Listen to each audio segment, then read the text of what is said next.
Welcome to another episode of BTech. Today we're going to be dealing with HomeKit compatible carbon monoxide sensor by Fabaro. So the story behind this thing is we have the Google Nest Protects in every room. We have them in the garage. They detect smoke. They also detect carbon monoxide, probably other stuff.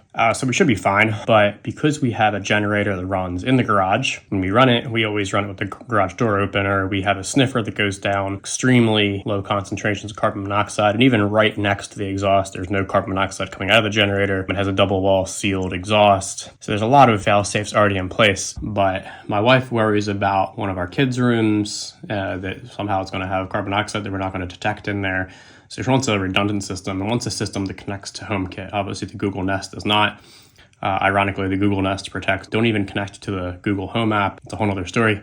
Anyway, so I went online on Apple's website and looked at carbon monoxide sensors that are compatible with HomeKit. I saw two. This one appeared from the reviews I was reading be the better of them. I think it was like $100 for this one. Now, the downside to this was, for whatever reason, I couldn't find any place to order one of these. There's some restriction on ordering these in the US unless you're a licensed, fire alarm installer or something, who knows. But I did order, I think I ordered this one from Slovakia. So keep that in mind. Now let's open it up and get it installed. All right, I was able to get it off. I did use a screwdriver to get this thing to rotate. Panasonic CR123A. Interesting, made in Poland. I don't see that very often. So the battery's not connected. You gotta do this, one of these pull things, and then the piece of tape falls out. I like how it has the type of battery there in case you lose it. It's all pretty cool.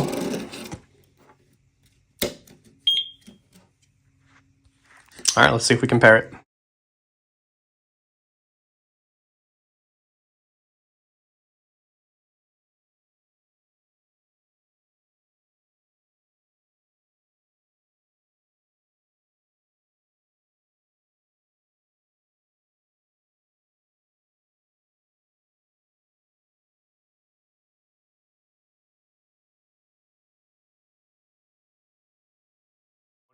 The instructions say it needs to be more than 1 foot down from the ceiling and more than 5 feet from the floor, which for this, it's a thing somewhere around right there. So we're gonna put the backing plate on and install it. All right, we have the backing plate mounted. I got this here. So mounts very easily. And we do have an iPod right there. So, whatever they call those things. HomeKit, hub, speaker, whatever. So let's see if we can recognize it in the app. So as you can see here, the system's connected. It detects 0 carbon monoxide. Until next time.